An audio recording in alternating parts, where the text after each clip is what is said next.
So addicted slash meth slash paracetamol came to an end. I honestly didn't know what I was gonna do like with my life after this ended, but I found a way to get over it. Let's all just pray and hope and wag our dildos in the air that we're gonna get a second season, because I feel it in my bones and in my asshole.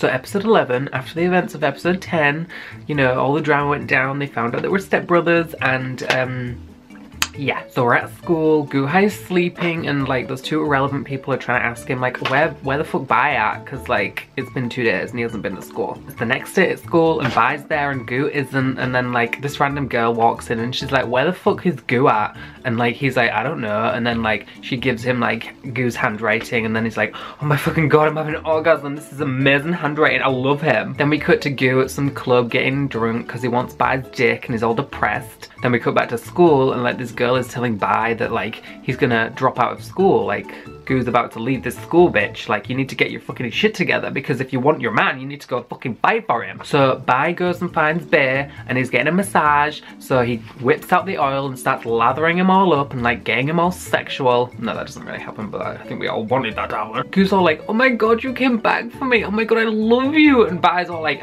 no bitch, here's your stuff, get the fuck out. Gu hugs him and cries and he's like, I don't cry for people, so you should be fucking thankful. And then there's like a montage of like them two together as Bai's walking away in the cold night, and I'm just like so Bai gets home and like Bai's dad's like, you need to get your fucking shit together and go and get Bae back. So the next day Bai is like biking to school, and then all of a sudden these two guys randomly come up to him and they're like kidnap him, like fully kidnap him, and like he's fighting back and stuff, but like he gets kidnapped and it's like, you're about to get kidnapped but like you got kidnapped. Only to fucking find it was Guhai who fucking ordered the whole kidnapping, and then he starts straddling him and he's like, oh my god Bae, you're gonna be mine. And at this point they've made up and they go and see their mom and dad. So episode 12, they're at Bai's house and Gu's like being all rich sugar daddy mode and he's like hooking everyone in the family up. So then cut to the next day and they have health exams, and like Bai doesn't want to be in the same group as Gu because he doesn't want him to see his like little ding dong, but then like, you know, Gu is all sneaky and like he gets in the same group as him anyway, and then like, yeah, Gu's trying to sneak a peek at Bai's dick and he's being all like, what's for dinner tonight? Then the examiner looks at Gu's dick and he's all like, shit, that's gonna blow my back out. Gu looks at Yenzi and like raises his eyebrows and is like, eat it all, honey. Eat it all. After the exam, like this dumbass guy comes up to Bai and he's like, you have Hep B. And he's like, the fuck? So after school, they go to Gu's flat. Gu has a flat now, by the way. And like, Gu's all trying to be like inside Bae, and Bae's like, you need to get off me, I've got Hep B. And he's like, that's fucking bullshit, you're getting retested. Then there's this really hot shower scene with Bai, and I'm just like, comes out of the shower and Gu's all like, bitch, are you trying to fucking seduce me? Goes to bed, and then like Gu follows him, and then like Bai's all like, there's plenty of other rooms in here, like why are you coming in here? And like Gu's like, shut the fuck up, slams him on the bed, and he's like, you know, he gives him a hand job slash bro job, like from what I'm getting. Like it cut to a bunch of tissues like on a table that, you know, like I'm gonna grab and like sieve and like crush down and then like drink and then like be all like, oh. But to the next day at school, and then like that dumbass guy who told Bai that he has Hep B tells him, oh, by the way, you don't have Hep B. And then like Guhai is so fucking pissed at this guy, like fucking kicks him and beats him. Later on, and they're at Bai's house and they're cuddling in bed and they're talking about what they want to do for the future.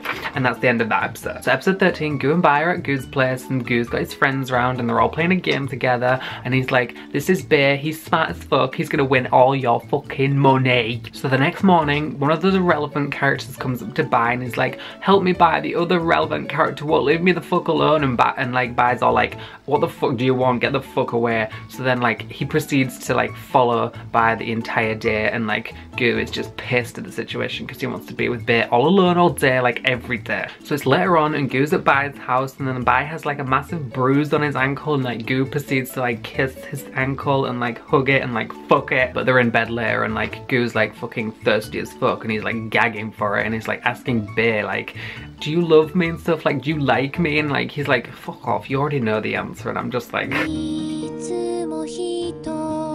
so the next day, Goo and Bai are walking their dog together because they have a dog together now. It's all sweet and they're cute, and like, well, it's not really their dog, like I'm sure like Goo stole it from some random guy. But anyway, they're walking their dog, and like they see their auntie and like Bai's dad, and they're like, those two should get together already, like what the fuck. So Bai tells his dad that you need to live your fucking life, okay? And then like there's a big celebration because like they actually get married, but you don't see it, and then like Bai gets wasted. So episode 14, Goo shows up and like, you know, takes drunk Bai home. Like on the way, Bai's like, can we stop up on some roof so I can cry and you can hold me? Bai's realized that, you know, like his dad's now remarried, so he has to like, you know, he needs to like get out of his life, and like, well, not get out of his life, but he needs to like move out and let them be together, and like it's just like he needs to move in with Bai now, and it's just like, oh my god. And Goo's are like, oh my god, you can live with me, I will take care of you, I will wash your dick with my mouth. It's the next day and Goo's cousin's in town, so they go and meet him for dinner, and like this cousin seriously has like a stick up his ass. Like he's just not like Bai at all, and it's just like, who the fuck are you? Later on, the cousin comes back to Goo's flat, and like Bai lets him in, and then like he's just basically going around the whole flat like,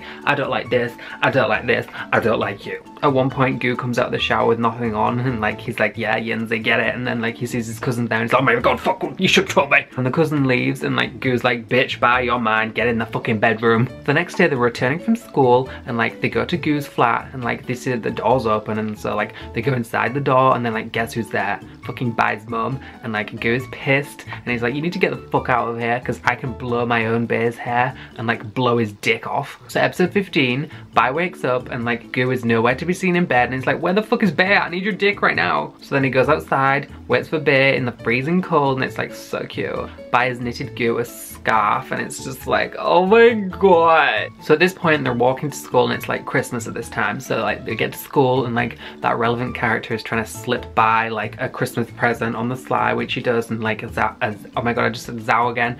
Goo, like he didn't see it, but then like Goo comes in, and like he's got a scarf from another like a rel girl, like she gave it to him as a Christmas present, and like he's up to Bai, and he's like, Bai, should I take this present? Like, and like Bai's like, I don't know, I'm fucking jealous, but like I don't want to admit it. But then like Goo's like, are you jealous? But then like Bai's like, I'm not jealous, but I am, but like you should like fuck off with that present, like. And then like, you know, I don't know what I'm saying. Goo's all like, all right, I'll go throw the present in the trash because it's trash, and like you're not trash because you're my bear and I love you. So then the two of them are walking home after school, and like they both exchange like Christmas gifts, and they both give each other gloves, and I'm just like I mean, I personally, I think that they should have got themselves a sex swing, like to spice things up a bit. They get to Goo's, and like Goo and the friends are having another dinner, and that's like, yeah, whatever, we don't care about that. All we care about is the fucking banging and the sex and the fucking like blowjob tissues. Cut to later on, and Bai gets a call from his thirsty ass ex-girlfriend, and Bai's just like, no bitch, I don't fucking love you anymore, can you fuck off? After that, Bai carries Goo to bed because he's like, I don't know, they've got drunk and like passed out or whatever. He carries him to bed and then proceeds to like fuck his brains out, but we don't get to see it, which is fucking ugh. So the next morning, they're at Bai's house, and like Bai's looking at an old watch that is probably his girlfriend got him. Bai's phone goes off, and Goo picks it up, and like it's his girlfriend, and it's like, bitch, he's got a fucking boyfriend, do you wanna fuck off? So then like Goo gets all fully jealous, and at this point he's gone out to buy, like, you know, with his rich sugar daddy like resources, he's gone out to buy him like watches and like bracelets and a car each. They've got a fucking car each. So Goo's like, Bai, you should slip in this car. So then like he slips in the car, and then he fucking jumps on him. It's like, oh yeah, I'm gonna fucking ride your dick. So it's the next day at school, and then like this random ass fucking girl shows up, only to be found out that it's his fucking ex-girlfriend. Bai's ex-girlfriend is fucking turned up, and that's where the series ends. And I'm just like,